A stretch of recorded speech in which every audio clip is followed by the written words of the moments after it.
Well, we always hear the quote, ang kabataan ng pag-asa ng bayan. Hopefully this quote will not just remain a quote that we always hear. Pero ito yung katotohanan eh. Yung mga nakikita natin ngayon na problema ng lipunan, yung mga problema na nakaugat na sa ating gobyerno, sa ating kultura mismo, wala naman pong ibang magbabago niyan kundi ang susunod na henerasyon ng mga leader.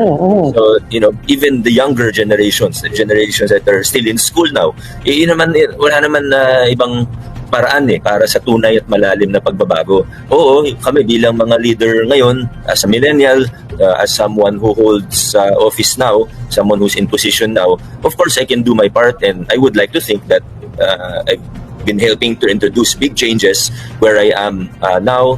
But the reality is, there's no one person who can change everything. There's no one leader who can be a savior for an entire city or an entire country for that matter. Kailangan talaga yung pagbabago, parang kailangan mag-build ng momentum, kailangan na magkaroon ng critical mass. Unti-unti yan ang mangyayari, itong long-term changes that we want to see in our country. So,